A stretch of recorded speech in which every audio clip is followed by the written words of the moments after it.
Assalamu alaikum first year. How are you? I hope you all are fine at home and doing your best in studies. Okay, I am going to give you lecture number 8 of chapter number 1 and we were studying the steps of biological organisation. ठीक है, तो हम लोगों ने last lecture के अंदर individual और या होल ऑर्गेनिजम्स तक पढ़ लिया था कि किस तरह से एक इंडिविजुअल तश्कील पाता है या बनता है. ठीक है, कौन सी चीज़ें मिलकर वो बनाती हैं एक इंडिविजुअल पूरा. ठीक है, तो आज के लेक्चर के अंदर हमने क्या पढ़ना है. Move on to the next slide. जी, we are going to study step number 8 of biological organization and step number 8 is all about the population. ठीक है, पॉपुलेशन आप लोगों ने अब जनरली तो पॉपुलेशन को सुना होगा कि पॉपुलेशन क्या होती है, आबादी होती है. ठीक है, आबादी कहते हैं, लेकिन हमें साइंटिफिकली या बायोलॉजिकली पॉपुलेशन का नहीं पता कि पॉपुलेशन जो है वो किस तरह से बनती है. ठीक है, तो मैंने बार बार हर लेक्चर में ये बात आपको बताती हूँ इसी वजह से, ताकि आप लोगों की ये जहन में बैठ जाए कि हमने जो भी नेक्स्ट लेवल स्टडी करना है, ठीक है, उसकी जो फॉर्मेशन होगी वो पिछले लेवल से होगी. जिस तरह आज हमने पॉपुलेशन स्टडी करना है, तो पॉपुलेशन किस तरह से तश्कील पाती है. जो इंडिविजुअल्स हैं डिफरेंट, ठीक है, जो कि किसी जगह पे रह रहे हैं at the same time at the same place. ठीक है, वो सारे इंडिविजुअल्स मिलकर एक पॉपुलेशन बनाते हैं. ठीक है, तो पॉपुलेशन की डेफिनेशन क्या हो गई. A population is a group of living organisms of the same species located in the same place at the same time. ठीक है, अब एक बात आप लोगों ने गौर से इसमें देखनी है कि एक तो पॉपुलेशन क्या है, ग्रुप ऑफ लिविंग ऑर्गेनिजम्स है. सेकंड थिंग क्या है इसके अलावा कि वो ऑर्गेनिजम्स जो कि सेम स्पीशीज से हैं. स्पीशीज़ क्या होती हैं बेटा, ऐसे ऑर्गेनिजम्स, ठीक है, लिविंग ऑर्गेनिजम्स जो आपस में इंटरब्रीड कर सकें और ऑफस्प्रिंग्स प्रोड्यूस कर सकें. ठीक है, अब देखिए सेम स्पीशी का क्या मतलब है कि ह्यूमंस, अब सारे एक ही जगह जब ह्यूमंस इकट्ठे होंगे तो वो एक ही स्पीशी है. ठीक है, अगर इसी तरह से हम कैट्स की बात करें तो कैट्स एक स्पीशी है, रैट्स एक स्पीशी है. ठीक है, तो जानवरों के अंदर भी बहुत सारी स्पीशीज़ होती हैं, ह्यूमंस भी एक स्पीशी है अलहदा से. जब ह्यूमंस एक ही जगह पे रह रहे हैं, ठीक है, एट द सेम टाइम और सेम प्लेस भी वो शेयर कर रहे हैं, तो वहाँ वो एक पॉपुलेशन वहाँ पे बना रहे हैं. ठीक हो गया, समझ आइए मेरी बात की. ठीक है, इसी तरह जैसे अगर कोई फॉर एग्ज़ाम्पल हम लोग ले लेते हैं कि जो खेत वगैरह होते हैं, ठीक है, फॉर एग्ज़ाम्पल राइस का जो फॉर्म्स होते हैं उस वहाँ पे चूहे बहुत ज़्यादा होते हैं, तो वहाँ पे हम कह सकते हैं कि there are population of rats in the rice field. ठीक है, कि क्योंकि एक ही स्पीशी के वहाँ पे ऑर्गेनिजम्स है ना, सिर्फ चूहे हैं. इसी तरह से अगर हम एक और एग्जांपल ले लेते हैं इसकी, अगर बायोलॉजी की क्लास हो रही है, ठीक है, फर्स्ट ईयर की, तो जितने वहाँ पे लोग बैठे हैं वो एक ही स्पीशी के हैं ना, सारे ह्यूमन बींग्स बैठे हैं और बायोलॉजी की क्लास हो रही है, तो वो भी एक पॉपुलेशन बना रहे हैं. ठीक है, okay, for example the number of rats in the field if of rice and the number of students in your biology class and human population in city. ये तीन एग्जांपल्स बड़ी सिंपल से दी हुई जिससे आपको पॉपुलेशन के कॉन्सेप्ट की समझ आ सकती है. अच्छा, बायोलॉजी के स्टूडेंट्स हो गए, फील्ड होगी, उसके बाद एक और यहाँ पे एग्जांपल है human population in the city. अगर हमने टोटल एक बड़ी लेवल पे पॉपुलेशन को डिस्कस करना है तो हम पूरे एक सिटी को अंडर ऑब्जर्वेशन लेंगे और फिर देखेंगे कि ह्यूमन पॉपुलेशन उसमें कितनी है. ठीक है, हम सिर्फ ह्यूमन की पॉपुलेशन को ले रहे हैं क्योंकि एक सिटी के अंदर बहुत ह्यूमंस रह रहे हैं, लेकिन स्पीशी तो एक ही है ना. ठीक है, दो के वहाँ पे डिफरेंट स्पीशीज़ और भी रह रही हैं, लेकिन हमने जिस स्पीशी को देखना है वो कौन सी है, वो ह्यूमन है. तो इट्स मीन कि हम उसको एज अ पॉपुलेशन डिस्कस कर सकते हैं. ठीक है, this is the higher level of organisation because it involves the group of organisms of same species. समझ आई कि सेम स्पीशीज़ का ग्रुप है, ठीक है, ऑर्गेनिजम्स का. इस वजह से एक ये और इंडिविजुअल से एक हाई लेवल है. इंडिविजुअल तो हमने पढ़ लिया कि एक इंडिविजुअल किस तरह से बनता है, लेकिन जब सेम इंडिविजुअल्स आ रहे हैं सेम स्पीशीज़ के, तो वो एक क्या बनाएंगे, मिलकर पॉपुलेशन बनाएंगे. ठीक है, this level of organisation has its own attributes. अब क्या होता है कि पॉपुलेशन है, अब आप लोगों को पता है ना कि पॉपुलेशन के अंदर बहुत सारे, अब एक ही इंडिविजुअल तो नहीं ना रह रहा, अब ह्यूमंस हैं तो ह्यूमंस बहुत सारे रह रहे हैं. ठीक है, जब इस तरह होता है ना कि पॉपुलेशन के अंदर, तो पॉपुलेशन जो है वहाँ के जो इंडिविजुअल्स हैं वो उनके मखसूस किस्म के एट्रीब्यूट्स होते हैं. एट्रीब्यूट्स इसको कहते हैं, खसूसियात को कहते हैं. ठीक है, कि उसके अंदर डेफिनेटली हम जैसे हम एक ही जगह पे रह रहे होते हैं तो हम बहुत सारी चीज़ें शेयर भी करते हैं, एक दूसरे से लेते हैं, देते हैं. ठीक है, तो आपस में इंडिविजुअल जो रह रहे होते हैं वो ब्रीडिंग भी करते हैं. ठीक है, ऑफस्प्रिंग्स भी प्रोड्यूस करते हैं. तो उनके ये सारी चीज़ें होने की वजह से वहाँ पे क्या उनके अपने एट्रीब्यूट्स होते हैं पॉपुलेशन के, तो वो एट्रीब्यूट्स कौन कौन से हैं वो हमने आज ही देखने हैं। तो यहाँ पे पॉपुलेशन के एट्रीब्यूट्स बताए हुए हैं। सबसे पहले जो सबसे ऑन द बॉटम पे है वो कौन सी है, जीन फ्रीक्वेंसी है।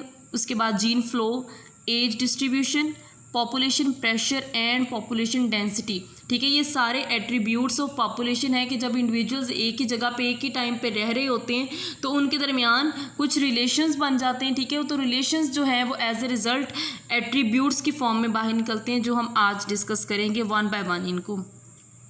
First of all we will discuss here about the gene frequency. ठीक है, जीन फ्रीक्वेंसी क्या होता है, आप लोगों ने इसको फ्रीक्वेंसी को फिजिक्स में पढ़ा होगा। ठीक है, तो पहले डेफिनेशन देखते हैं, फिर मैं आपको इसको साथ साथ एक्सप्लेन भी करूँगी।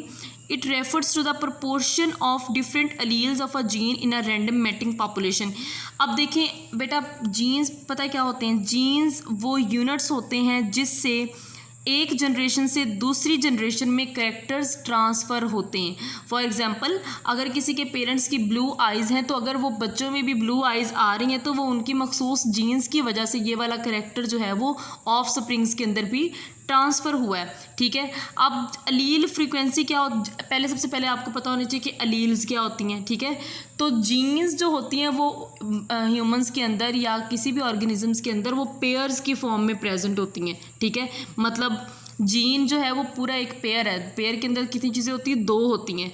तो वो जो 2 चीज़ें होती हैं वो उनको हम अलील्स कहते हैं, सिंगल को हम कहेंगे अलील। ठीक है, जो पार्टनर्स उनको हम कहते हैं, partners of gene pair are called alleles.